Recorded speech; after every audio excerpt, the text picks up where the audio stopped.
Hey, it's Cyrus. We're officially in back to school season, and if you're buying a MacBook for college, you're probably wondering which one you should get. Before we jump in though, I'd recommend checking out my video on whether you should buy a Mac or a Windows laptop first. Then come back here. But for now, let's talk about Apple's 3 main MacBooks and which one is right for you. So Apple's lineup is pretty simple. I think of it as 3 tiers. I like to think of them as the value option, the balanced option, and the power option. Those are the Neo, Air, and Pro, respectively. Starting with the Neo, I think this is the MacBook that most students should buy. For school, you'll mostly be using your laptop for homework, research, emails, writing papers, presentations, and maybe watching a little YouTube here and there. That means that you don't really need something incredibly powerful. You just need something that's reliable and does the job. It's not slow though. It's still a capable laptop. It's just designed more for what students actually need. It's the least expensive, so it won't hurt your bank account too much,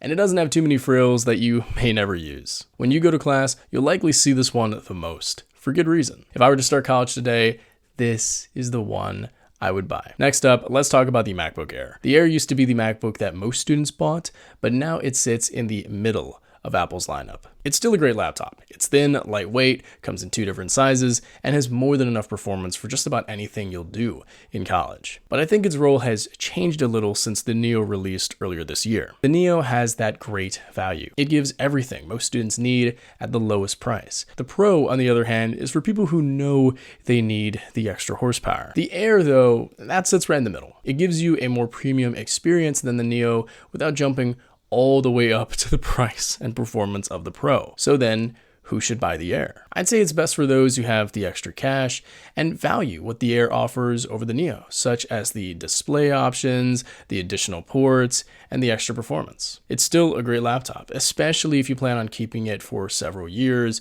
and want a little more headroom as your workload grows. But with that said, don't feel like you're missing out if you choose the Neo. For most students, both laptops will handle college incredibly well. The Air just gives you just a bit more if you're willing to pay for it. And finally, let's talk about the MacBook Pro. In my opinion, the MacBook Pro is awesome. I bought one for college, used it my entire time there, and I still use both my old one and my new one today. It's incredibly powerful, still portable, and honestly a joy to use.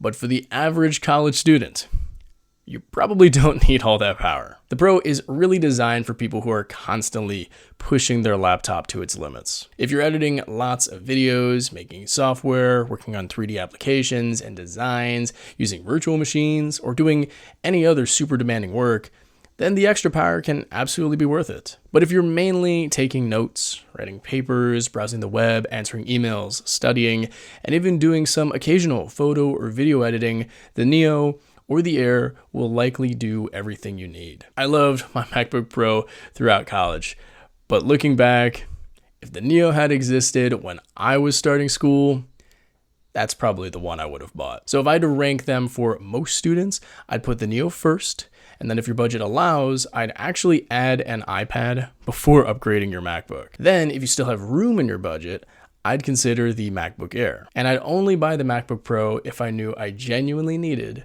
its extra performance.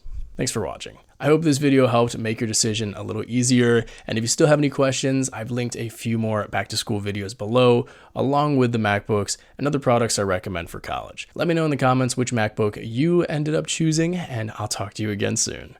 Peace.